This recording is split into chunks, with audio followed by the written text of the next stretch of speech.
Ya Sayyidi, alhamdulillah.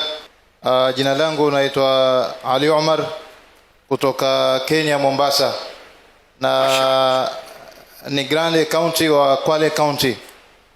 Ya Sayyidi, na swali moja ambalo nataka kuuliza kwamba mara nyingi watu tunaalikwa katika nyumba za ndugu zetu pengine kwa sababu ya kwenda kula chakula, lakini watu wengi hatujui namna ya kuwashukuru hawa watu ambao watualika. Kwa hiyo swali langu ni kwamba tutamshukuru vipi mtu ambaye ametualika nyumbani kwake kwa sababu ya kwenda kupata chakula? Shukran, jazakallahu khaira. Assalamu alaikum wa rahmatullahi wa barakatuh. Wa alaikum assalam wa rahmatullahi wa barakatuh. या सैयदी, इनका नाम अली उमर राशिद है। Kenya Mombasa से यहाँ तरबियत नशिस्त में हाजिर हुए हैं। इन्होंने अपनी मकामी ज़बान स्वाहिली ज़बान में सवाल किया है। इनका सवाल ये है कि कई इस्लामी भाई हमें अपने घर पर दावत के लिए इनवाइट करते हैं, दावत देते हैं खाने की, तो उनका शुक्रिया हम किस अंदाज़ में अदा कर सकते हैं?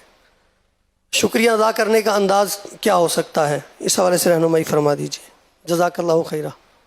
अव्वल तो ये ज़्यादा दावतें खानी नहीं चाहिए, इसमें भी एहतियात ज़रूरी है। कभी अगर जाना पड़ गया तो अलग बात है। मदनी काफ़िले वालों को भी हमने बहुत शुरू से ही समझाया हुआ है, दावतें नहीं खानी।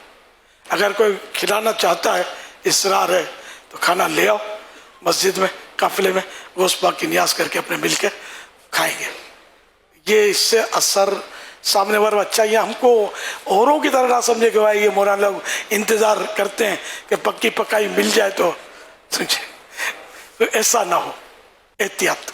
अब शुक्रिया अदा करने का तो सर अंडरस्टूड, जज़ाकल्लाहु खैरा तो आम तौर पे बोलते ही हमारे यहाँ, और क्या अलग से आप भैया फिर शुक्रिया यूँ अदा करें इनकी, आप दावत करें, फिर आइंदा दावत खुद ही कबूल करने का ज़हन आपका जाता रहेगा कि दावत के बदले दावत खिलानी पड़ेगी। सल्लु अलल हबीब सल्लल्लाहु अलैहि वसल्लम।